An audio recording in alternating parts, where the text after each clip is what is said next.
Welcome to Galactic Grandmother, Heart to Heart. My name is April, and my special guest today is Randy Plett. You may have seen him dancing to music and colorful costumes on his many social media accounts. But underneath that entertaining and fun exterior, there's a very intelligent, sensitive person that went through a very dramatic and lengthy dark night of the soul due to illness. And it was only through his self exploration and self education that he healed himself and along the way integrated many spiritual truths and wisdom. Randy is in Thailand today celebrating his birthday. Happy birthday, Randy. And I'm so happy that you took the time to have a conversation with me today. Thank you. You're welcome. It's a pleasure being here. 55 years young. Yes, Thailand for the Yes. first time. On my bucket list are many international locations after going through a 10-year Dark Night of the Soul journey. So this is one of the first ones on the list in The Alchemist. So here we are, Yay. halfway across, I mean, literally all the way across the world on a 14-hour time change. And as you know a little bit about my journey, I've been on the road for like 6 months now, and Mhm. interacted with my significant other twice, got her out to Florida twice, and now here we are, just plopped down in this location around the world together. And we're like, okay, well, here we are. Fun, fun. So I'm excited to interview you. I tried to do some research on you, and there's really not a lot out there. Well, it's funny. I was just talking to Sophia about this over breakfast that you're the first that's really approached me on this particular topic. I mean, I've talked about a lot of red pill subjects. I've talked about Bitcoin. I've talked about a lot of things, but no one's approached me to interview me or ask about my journey from a spiritual perspective. So, You had a dramatic and, like you said, a long dark night of the soul. And I think it's important mhm. for people that are having difficult times to know that there's light at the end of the tunnel. You can get through it and you can come out even better. Would you like to give some of your spiritual journey for encouragement to some people? Oh, most definitely. Yeah, as you mentioned, for those who don't know, most of your listeners probably don't know anything about my journey. The way I describe it, it's, in my opinion, humbly speaking, it's one of the darkest night of soul journeys any humans ever been through on this entire planet.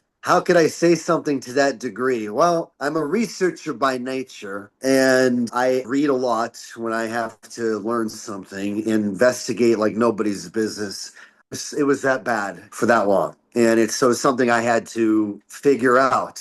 And I can't, like you said, there's like a lot of spiritual truths that came to the surface during this journey. Speaking just generally about it, this was something that occurred over a lifetime. I was never really a healthy kid growing up. I grew up in New Hampshire, Northeast, and I was always sick as a kid during the winters too.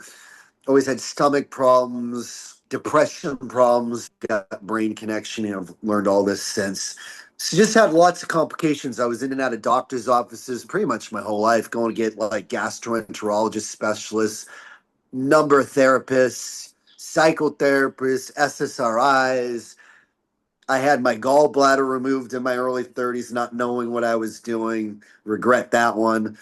And then my health just over 43 years just got worse and worse and worse until the last year, up to the last few months, there was an acceleration where here was a guy who got to an ultimate point of his career, making a healthy six-figure income with two Fortune 50 customers, DirecTV and Disney, where I oversaw like all of their enterprise software installations with our company, who's now owned by Dell, but it was like this huge 14,000 person enterprise software company, and we had everything software as a service, all kinds of stuff. So for someone like me, you had to know a lot about a lot and then be able to communicate that to a lot of different levels of sophistication audiences, which probably, it's interesting, kind of brings me to my current journey and how I'm much more public person now and how I talk about it. So Mhm. anyways, the long story short, for 2014 is when my life collapsed in the fall of 2014. And I didn't think I was going to make it to 2015. I actually somehow got a lawyer to get a will together, even though I could barely move at that point. And somehow took out a second mortgage too, because I don't know how I did any of that because I was on my deathbed.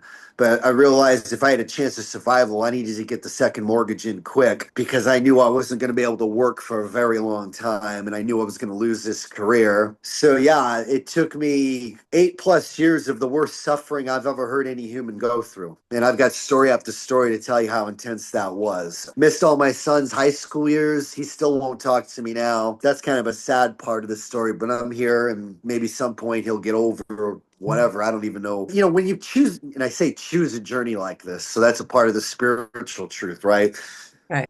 I realize you choose these journeys. Like that's one of the spiritual realizations I came to. We're not just this life. We're, you know, and I know my spiritual nature is a fractal being. Like talk about replaying, going through infinite lives across infinite parallel timelines. Like there's all kinds of there's all kinds of spiritual truths that came up in my path. And so what I realized, just at the high level, it took me 8+ years. No doctor could help me. I went to like the top functional medicine specialist. So functional medicine doctor, someone who goes through like all the traditional medical training through medical school, gets a degree, goes and does all their hours are required to get their doctorate, to get their MD. And then they go and start again with the guy who started it was Dr. Andrew Weil, Oh, who yeah. And Arizona. really started to show the world food actually matters, Right. right, to your health. Food is kind of primary. And then all these forgotten like ancient Eastern medicine practices, Ayurveda and different concepts there. My case, oh no, mine was much more complex. So I was pretty much on my own. The high level was it took me 8 long years by myself fighting for my life and screaming for the end of my life and wanting to be dead for several of them. But I didn't even sleep the first couple of years, literally. I lost like 65 pounds in 3 months. You want to talk about pain and anguish beyond comprehension. Like I tried to commit suicide half a dozen times. You want to talk about an intense journey of pain and anguish. I didn't think it was actually possible for a human to experience and still live through somehow. This is what you're talking about with me. This was the journey that I signed up for. Tie the timeline together. I rose from the dead, so to speak. What?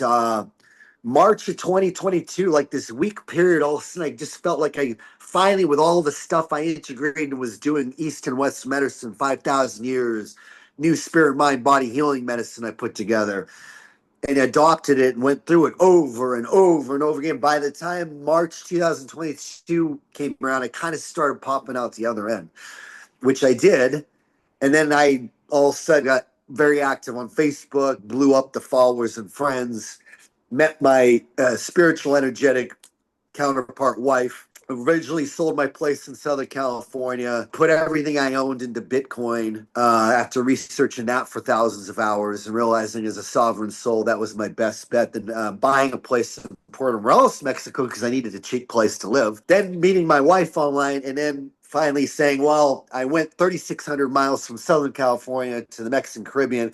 Within 5 months, I did another 3,300 miles and went back to Central California to live with my wife, who's now here with me 2.5 years later. And the other thing I would just sum up on this journey, even though I got functional enough to rejoin society, let me tell you, this last 3 years up until the present moment has been a whole other type of healing journey, still a lot physical involved too. Mother father wound, emotional related. Like I still went through this whole last 3 years of a very dramatic spirit mind body healing journey.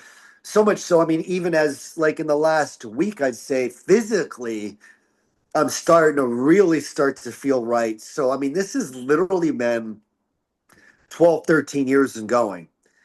And apparently I signed up for it, which is a whole story unto itself. Like, why would you do something like this? So that's a lot of talking. I gave you kind of the broad brush. There's a lot to it. So there you go. Well, in my experience of talking to people that have had very extreme childhoods in particular and come Mm-hmm. out after healing themselves, years and years of healing themselves and gaining so much spiritual wisdom, they're able, and I get this feeling about you, you'll be able to turn around and recognize exactly what people are going through, and you'll be able Oh to yeah. help them if that's what your life plan, your service is going to be. Yeah. You'll be able to identify and to help. Like no one that hasn't been through it, like that functional doctor, she couldn't help. But someone that's been through it can help. That's my personal opinion. I think you're absolutely spot on. The healer goes through the healing, then turns around and heals the world, so Right. to speak. Yeah. Absolutely. Did you have any profound metaphysical experiences while you were going through all this? Any in particular that you would like to speak about? Yeah, well, there's the metaphysical up until I met my significant other, and then the metaphysical also then exploded with her and me in a whole extreme dramatic way. But through the journey, yeah, I mean, so by the fall of 2014, my life completely collapsed.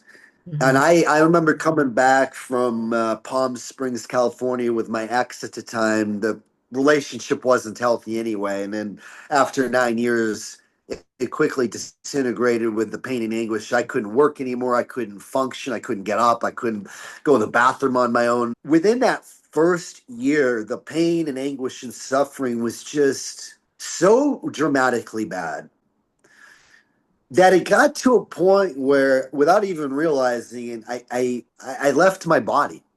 Like I felt like I transported, like we hear the NDE experiences where you're Right, hovering above yourself. right. So I had that experience. And Mhm. then there was like a lot of deep gnosis transfers. It's not like I had some kind of like channeled voices come through or anything like that. It was more like during these moments where there was just my ex moved out, my son at the time still in junior high, about to go to high school next year, lived with my ex who was only a mile and a half down the road. But at that point, pretty much everyone cleared out of the house. It was me, myself, and I.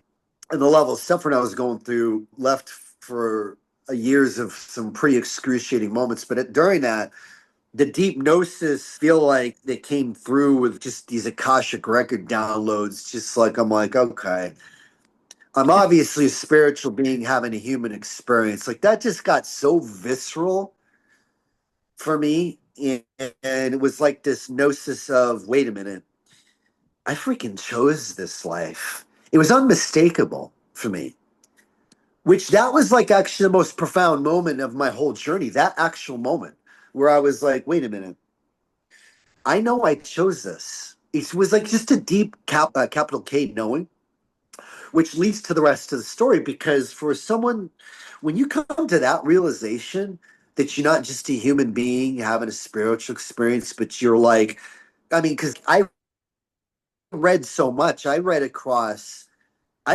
millions and millions of words to save my own life across spirit, mind, body, anything to do with health, quantum physics.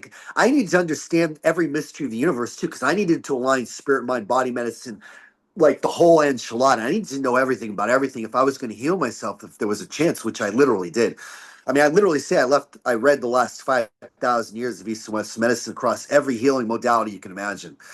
Because I'm what's referred to as an autodidactic polymath. Autodidactic is self learning guru, and Mhm. polymath is a master of many subjects, kind of like Rudolf Steiner, some of the famous polymaths throughout history. Well, that's me.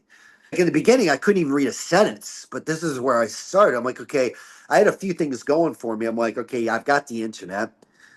I'm an autodidactic polymath, and I've got a willpower, an iron will like nobody's business. I'm very stubborn.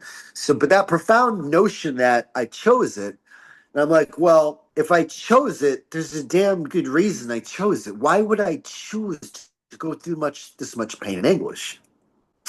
Well, you talk about metaphysical experiences. I mean, I had a tremendous number of them just from a knowing perspective. Then when met my wife, what I would say at a high level is when I met her, we were definitely supposed to meet. And she's probably one of the most powerful spiritual channels I've ever met. Okay. I am who I am, and I'm here to raise the global consciousness. And I chose this journey because this is, from my understanding, the first timeline I actually rose from the dead. And that's the thing. We're in this like matrix planet Earth timeline that is, we're trying to wake up to ourselves. And we're in this fractured kind of mid zone of like, we're very densely connected to the lower dimensions. And yet we're starting to wake up to our higher dimensional self. And that's the name of the game. That's the thing with most of the humans. We go through this over and over again. Most of us don't wake up to our true nature and we get real comfortable. Yet, Mhm. that's the whole thing with free will. So that's the whole game here. We keep incarnating over and over again, all these timelines. And do we consciously rise? Do we wake up to ourselves? And I can tell you, my role is after going through this countless times and pain and anguish I went through, my whole thing now is a very stubborn Gemini. I'm here to raise the global consciousness any way I can because I told my wife I'm not repeating this journey ever again. That's my motivation. How did you decide upon the music and the dance and the costumes? And Oh, to me, that seems oh. like it's raising the frequency just by fun, being Well, happy. yeah. Yeah, very interesting line of questioning, a very interesting thought experiment you put forth there of like what I'm doing and why. So yeah, very good leading question. Like, yeah, because well, why in the hell are you got pink hair right now? And I call myself, my stage name is the Epigenetic Whisper, Horse Whisper. Horse Whisper is someone who knows horses very intimately, emotionally. I came up with Epigenetic Whisper. Epi is Greek above the gene. We're not our genes. We're what we think, what we feel, what we absorb on the skin, what we eat, what we drink, our energy chronically over time, and our 200,000 proteins that get expressed through that prism. So, how did I get to this stage where I look like a gay pink Elton John or Santa Claus or something? And I get it. Abraham Lincoln. I just went to the Bitcoin conference and there was someone like Trump look like, you look like Abraham Lincoln. I'm like, oh, thanks. I wonder what my wife will think about that one. So yeah, I mean it's a good question, right? Because if anyone goes out to my TikTok, I mean I've got some pretty wild costumes. I've got everything from the animal leotard costumes to I mean showgirl pink costumes. I'm the most flamboyant Liberace you could ever see. Why would I choose this expression? Right. It's a very good question.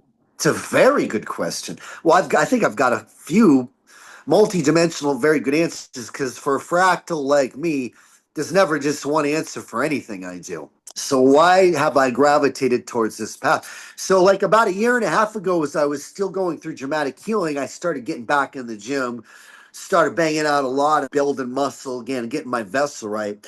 And then I've always, as a Gen Xer, rap came along in 82. I was a break dancer. I was always going to clubs. I always just gravitated to love dancing and the expression of dancing. I grew up during that era where the 80s music, I mean, come on, the most eclectic. It was a mass media age.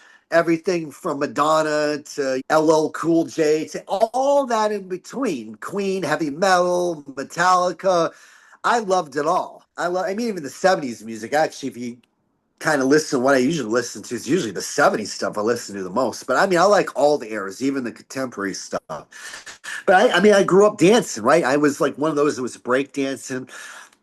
I was always very interested in the opposite sex. So I figured out real quick the guys who can dance are usually going to be more presentable and interesting to the opposite sex. So there was a lot of reasons I did these things. But coming out of this journey, one of the things that killed me was losing my physique because I used to be like a big honking bodybuilder. I was like 215 pounds. It took me 12 years. I built up very muscular, lost all that.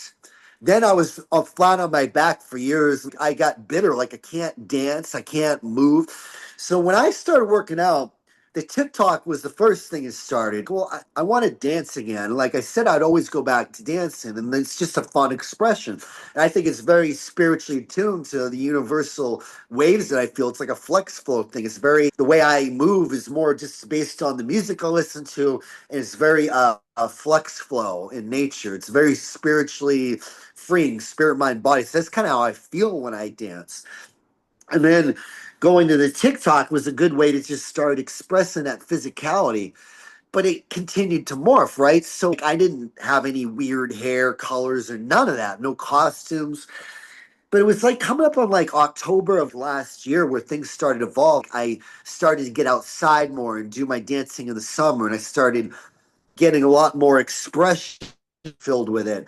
And then to when October rolled around, it was starting to get Halloween. I just was, you know what? It would be fun, like painting my hair orange, like a pumpkin. And it just innocently started out like that. But then I just started getting into it. I had a new truck I got, this Ridgeline out in Merced. And I was like, well, this TikTok's starting to take off a little. I just thought old school. I'm like, how do you get known? Well, digital sign advertising. So I started getting it from my truck, and then it built from there. I'm like, oh, let me get some countertop space from Home Depot. I'll make a dance floor on this. Going back to my old roots of the Gen X or like hip hop, I could do this like mobile show. Yeah. And then it just started like the costumes. And then Christmas rolled around. Well, I can't be orange anymore. So I went red hair, green bulbs. So this is how it evolved. But it was really the TikTok audience that really helped me evolve it because I was doing a live and it was getting up to the new year. I'm like, well, what am I going to do now? And then they all said pink. Well, then I went there and then it just kind of begat the pink look. So the long story short, like, so why do I do this? Why did I start really expressing myself this way if I'm here to raise global consciousness and do all this and like talk about all these subjects to wake people up? Well, in my opinion, if you look at some of my role models, I'd say Kobe Bryant is one because he not only is one of the greatest basketball players of all time, but he incorporated everyone else's game. He put deference to all the greats, and that's kind of how I view my approach to life. Everything from of the present day, Dr. McCullough, I learned so much about health. Dr. Ken Wilber, like consciousness, but even like in the past, Sri Ramana Maharshi, I pulled from obviously Buddha, Jesus, all their teachings. But then the difference is where Jesus and Buddha and Mother Teresa and Gandhi, they were very simple in presentation. I vibe at a very much different frequency for how I started learning how I wanted to just kind of express myself. I was like, if I thought about it, when I look at the modern day role models, I'm like, it's really the Freddie Mercurys of the world and the Elton Johns. And then my wife brought up the Liberace.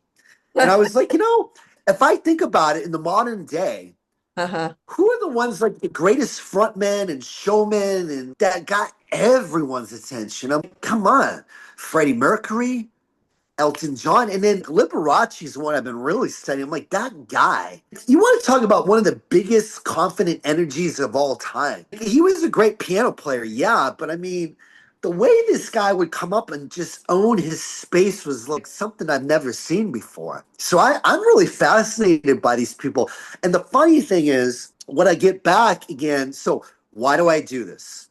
Well, one, it's fun. I always liked Halloween as a kid, and as a sovereign soul now, I don't work for anyone. And I'm like, I just like Halloween, so I like dressing up. That's number one. It's just fun. And we're in this day and age, so many people react to this still, mostly positively, but still very negatively too. Like I trigger a lot of people. Yeah. In today's day and age, think about it. Today's day and age, really based on the way you dress, and so there's a few things that lots of reasons I do this. Obviously, get a lot of attention. So some people accuse me like, "Oh, you're just trying to get a lot of attention." I'm like, "Yeah, actually, I am. I'm here to raise global consciousness, and getting attention is part of it. Marketing, advertising, that's part of it. Halloween, I like that's part of it. Actually, I look good in pink. That's part of it. I just like the way I look. Here's another part of it if I'm really here to do what I'm saying I'm going to do, raise global consciousness, well, I'm going to raise the vibration. My expression is part of it. And guess what? That just doesn't instigate love and light. That instigates the shadow expression in others. And let me tell you, for someone who's not even gay, not that there's anything wrong with that, but I'm not gay at all. But if I was, you know what I could tell the gay and lesbian community, I could say, I know what it's like to be you now because I choose an expression that, believe it or not, do you know how much hate I get and slurs I get? People think they know my politics. They think they know my sexuality. They love to say I'm jobless and homeless, by the way. This is the shadow projection because I'm so confident, I vibe so high, and I look good, and I know I look good, and I'm financially independent. When I get that, I don't get triggered back because I've healed my mother and father wounds pretty significantly. And how I view the human race now is I view them through the trauma lens first. So when I get this hate online, which I get it much more than in person, I know exactly where it's coming from. And actually, I bring the mirror right back to the haters before I cut them off or block them. I'm just a shadow projection mirror to you because you don't even know who I am. You're assuming my sexuality. Believe it or not, in today's day and age, is 2025, you're using the gay term like it's a slur. Even if I was, it's amazing in 2025 you get that hate back. So who cares, number one? Number two, I'm not even, but thank you for getting triggered to that degree and showing me your true wounds and mirrors.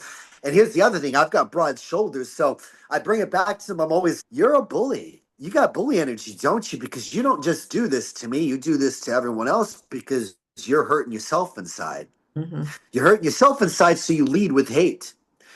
So there you go. There's a very complicated answer why I do anything. That's my long-winded answer, like why I've chosen this path. It's a very unconventional path. And a lot of times when I do these lives on TikTok, they see the fun-loving, dancing, high vibration guy, but all of a sudden, someone asks me a question and we go right into profound spiritual concepts, like right on live, and they're like, wait a minute, this person's like really awake and aware. It's like, well, yeah. Well, welcome to the EW Yeah. family. You're a stereotype buster. And Big time.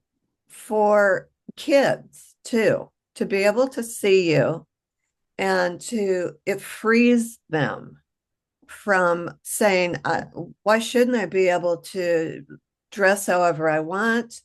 It's not hurting anyone to get out and dance. Yes. And I had thought about, well, why is Randy, when I know that he's deeply spiritual due to some of the memes that you've posted, I know you get it. Why is he out there dancing and being all silly? And the thing I thought about is the highest vibe is just being happy and joyful and dancing. And I'm sure you've gone to ecstatic dance before. Not yet, but it's been Oh, mentioned a number of times, and something I know all about it oh though. I yeah, just have not actually entered into one of those events yet, but we will. you will. I've heard about it. You'll Yeah. have a lot of fun. Yeah. Just to clean up the last part, because you brought it back to one thing I didn't cover in my answer that you brought up. I'm glad you brought it up again. Is just the pure expression of fun. In my humble opinion, what I also do a couple things, especially with the young folks, you brought that up too, because I didn't mention that. What I did with the TikTok journey, it'll tie into this fun and the young people connection. So, what I did, my wife and I've actually been through what you call, I think I know you're familiar, probably a lot of your own familiar with the term hero journey, Uh-huh. hero's journey, right?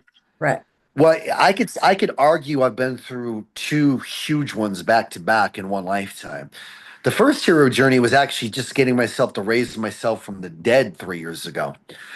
But the other hero's journey has been really, I guess you could demarcate it when I actually rose from the dead. And this healing journey has been a whole other trip, but it really, really picked up when my wife and I decided 26 years for me, five plus at least for her in California where okay, California, as good as it's been, there's a lot of craziness going on.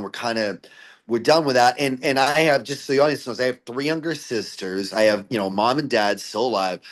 And through this journey, I didn't have energy to talk to or have relationships with anyone or anything. The only one I talked to was my dad on a daily basis because I needed at least one connection point.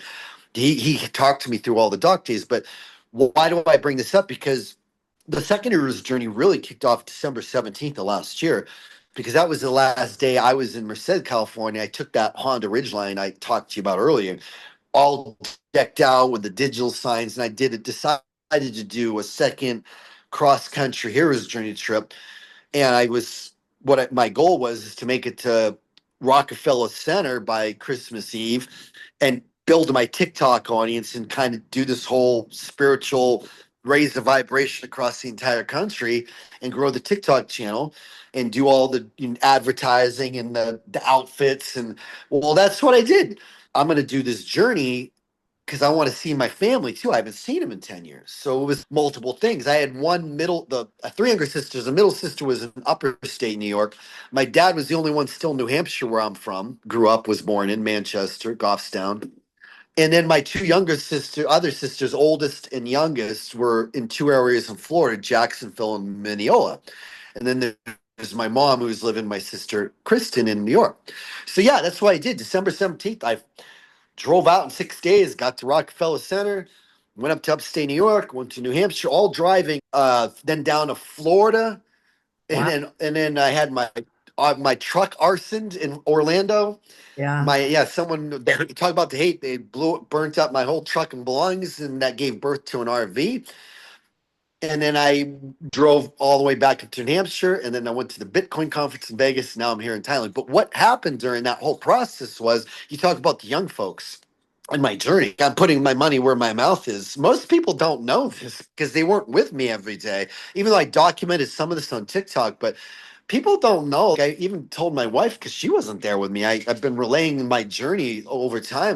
People realize, like, I've met thousands upon thousands of people already in the flesh, lots of young ones too. You want to talk about more spiritually awake and aware, like I don't know what they call them now, the Gen Zers, the Alphas, I the don't very know. young ones. Yeah. Everything from like the 10 to 12 years old up through the young 20s, the ones that gravitated to me the most, even though I've had even grandmas and even all the older folks come up to me loving my vibration. But I'll tell you, it's the younger folks that have come up to me in droves. And I mean, I just stick out. I'm like, 54 or 55-year-olds looking like this, dancing like he is, out in public, acting already like he's Liberace and a star. There's a certain energy to it. Yeah. And you know what? I'll tell you, you want to talk about raising vibration in the fun course. And you said giving permission to the younger folks to say it's okay to express yourself. Well, let me tell you, my wife was actually around for this one. We went out to a restaurant. There's this one story that just sticks out in my mind. We go to this restaurant. I'm in full gear, pink hair. I think I'm in like my animal tail leotard, something like just crazy dress, right? Just out in public. I don't care. I'm just having a time of my life. And so we go and we eat. And then there's this mom that comes up to the table with her son, who's maybe like 14.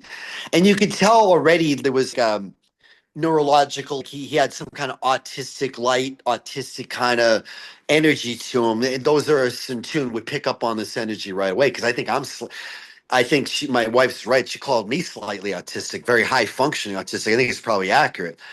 So the mom comes up. She's like, "I'm so sorry to bother you, but my son has been jumping out of his skin the last 10 minutes as he's watched you over here. And he just wanted to let you know, he wanted to meet you, that he is so just enthralled that you're this guy here that's dressed up like this and expressing himself so freely. And he's been picked on his whole life. And he started coming up and talking to me. And I was reassuring him, telling him, yeah, be yourself, just express how you want. You're not hurting anyone.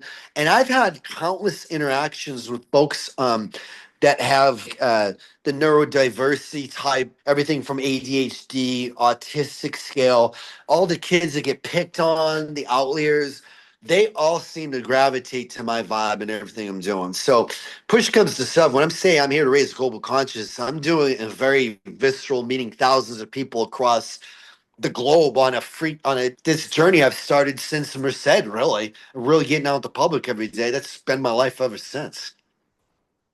Where do you envision yourself in 5 years? 5 years. By that point, I believe we'll have a very significant social media influence, which today's day and age really helps a lot to have a lot of reach out there. A little more controversially, my wife and I, starting the first Mind, Body, Spirit Tantric channel. So that's going to be, we're kind of the way humans with the religious overtones approach sex and pornography and all that. Everything's become a very dirty word. I just think there's a space to present a spiritually aligned way. Type of approach is something we're looking for. looking at a multimedia empire. So with my financial moves, I made the right decisions to kind of set up for this type of launch. I believe with a sovereign money underneath the foundation and over what's going to happen in the next 5 years, the idea is to really raise global consciousness through very outside of the ordinary means. Presence, I'm going to continue to build. It's more the Disney version. If we're doing what we say we're going to do, there's going to be a tantric channel as well. We're going to have our own multimedia production company. There's a lot more content I want to start producing. I've done not as much red pulling late recently because some channels like TikTok aren't as amenable to speaking freely. But I think in 5 years, we're going to have a place set up in Arizona. Will be a home base, but we'll probably have a few locations around the world too where we can globally set up and continue to expand this presence and really raise the vibration of global consciousness through several channels and means. That's the idea. I mean, you talk about the power of spiritual energy, healing, whatnot. I mean, well, it's amazing how matrix programmed we've been because sex has become this dirty word. And you look at it online. I mean, come on, the porn right now, it's just very 3D. It's very, the man and woman are both objects to each other. It's very sensationalized. It's very disconnected. And yet, if you think about what I would argue, the most powerful healing force in the universe is divine love. And if you want to take it a step further, one of the most powerful channeled ways of expressing divine love is tantric union. So some of these cultures have known this for thousands of years in the East, and we've completely forgotten or have not even realized this in the West. And this is a much more controversial arena to dip a toe in, but Right. my wife and I kind of don't mind breaking eggs in multiple areas. So this is, you ask about 5 years out. Yeah, I mean, Right. if we're doing it right, we're having a pretty good, healthy multimedia presence at this point across multiple channels. Mhm. And it includes everything raising global consciousness, where, again, even the way we live, the idea. I mean, if you really want to talk about this, I mean, I actually got a lot of vision for this. Like, I want to get to a point where we have land. We're going to buy our own land in Arizona and like really have a whole permaculture presence, even like growing food, the whole growing cannabis. So be able to heal through plant medicine. So there's a lot of different tentacles we're going to have out there on just how we live at the homestead, what we grow, the healing medicines. I want to actually, I've gone through my own ayahuasca journey, the Cambo. So a lot of the plant medicines out there, I want to start tapping into that for humanity too. Get away from the pharma approach and more aligned with spirit, mind, body healing medicine. That's really what the whole thing is about for me. Teaching and showing people that we really are sovereign souls across spirit, mind, body. And the money layer matters too. So that's why I even talk about Bitcoin a lot. Because like right now, all world currencies are failing and it's a way of enslavement.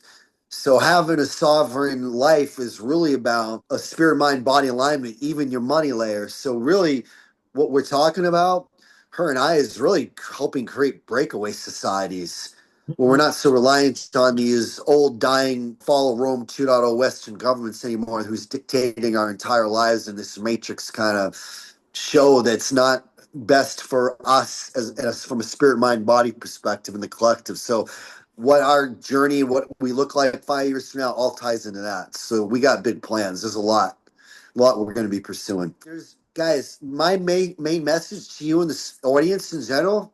This is a good platform to do it. Let me tell you, the human condition right now, they so want to believe in demigods. And that's even back to the no disrespect. Jesus Christ is one of the most profound figures for me from a learning perspective. But there's a human tendency to put other humans in this spiritual category that seems unattainable to any human. My main message, we want a demigod, Jesus Christ, we want a demigod, Trump, we want a demigod. There's always some savior that humans want to look to. And my message to you and to the audience is your own salvation is found within. Right. Like we are here to save ourselves. Yeah. Ourselves. And it even includes the money layer, though. That's why I orange pill and red pill on Bitcoin. Like until you get a sovereign money, it's very hard to find a spiritual money, mind body alignment if your money's even failing you. So this is what I'm going to be preaching and teaching. I mean, I'm on the money layer that's sovereign. I'm living the sovereign life, spirit, mind, body. I don't answer to any human on this earth. No one tells me how to express myself. I'm actually living it as we speak. So that's what I'm here to teach and just show from an expression and with my wife. And so that's how we are here to raise global consciousness and create like this concept of a breakaway society where instead of stop feeding the energy of the matrix, that's going to disintegrate or exist on its own. We're here to create the new, regardless. The new That's my paradigm. view on it. Yeah. Right. Thank you so much, Randy. It has been a pleasure to get to know you a little bit better. And I'd love to interview you again because there's so many topics that we could talk about. Lots of topics. I'd love to. All righty. Well, you have a wonderful birthday and enjoy the beach Yeah. today. Well, thank you so much. All You have a right. good evening. Thank you. Take care. And bye to Sophie. Take care. All Bye-bye. right. I Bye. will. Bye. Bye.